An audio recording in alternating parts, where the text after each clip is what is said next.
Veni vidi vici Roman সম্রাট Julius caesar যেন যথার্থই বলেছেন। এলেন, দেখলেন এবং জয় করলেন এই সময়ের Angel Angel Di Maria. Angel Di মারিয়ার বিদায়ী ম্যাচ জয়টা তাকেই উৎসর্গ করতে চেয়েছিল আর্জেন্টিনা এবং তাই হয়েছে। এ যেন এক ইতিহাসের মসনদ যা লিখিত হয়েছে চোখের জলে, উল্লাসে, উচ্ছ্বাসে, গ্লানিতে, উত্থানে এবং পতনে। কোপা আমেরিকায় ফাইনালে মুখোমুখি হয় আর্জেন্টিনা এবং কলম্বিয়া। শরীরী ফুটবলে আর্জেন্টাইন ফুটবলারদের দমিয়ে রাখে তারা। তাদের শরীরী ফুটবলের শিকার হয়ে 63 মিনিটে চোটে পড়ে মাঠ ছাড়তে হয় লিওনেল মেসিকে। মাঠ ছাড়ার সময় কান্নায় ভেঙে পড়েন আর্জেন্টাইন এই কিংবদন্তি মহাতারকা। চোখে মুখে হতাশা, যেন শেষ বেলায় সব হারাতে হচ্ছে তাকে। তখনও যে গোলের দেখা পায়নি আর্জেন্টিনা। এ সময় গ্যালারিতে আসা আর্জেন্টাইন সমর্থকরা দাঁড়িয়ে মেসিকে সম্মান জানিয়েছে। মেসির এই চোখের জল বৃথা যেতে দেয় কি করে আর্জেন্টিনা?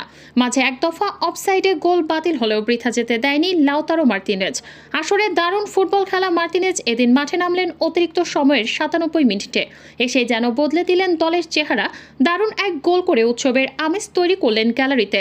যেন প্রাণ ফিরে পেল আর্জেন্টিনার ডাগ আউক। শেষ পর্যন্ত 112 মিনিটে মার্তিনেজের সেই গোলটি গড়ে দিল আর্জেন্টিনার জয়। 1-0 গোলে কলম্বিয়াকে হারিয়ে টানা দ্বিতীয় ও রেকর্ড 16তম কোপা আমেরিকার শিরোপা ঘরে তোলো আলবি সেলেস্তেরা। রাঙানো হলো ডিমারিয়ার বিদায়টাও।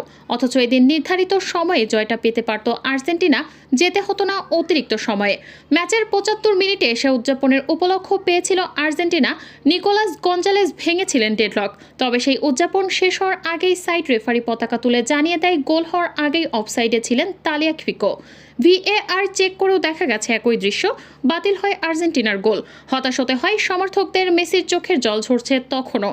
এরপর বাকি সময় চেষ্টা চালিয়েও আর গোল পায়নি কোনো দল। নির্ধারিত সময়ে গোলশূন্য সমতা থাকায় ম্যাচ গড়ায় অতিরিক্ত সময়ে। লেখা হলো যেন রূপকথার গল্প, যেন সকল মিথোলজিকে হার মানিয়ে উচ্ছ্বসিত এবং আবেগঘন আভরণে সিক্ত হলেন এই সময়ের অ্যাঞ্জেল আনহেল ডি মারিয়া এবং পুরো ফুটবল বিশ্ব।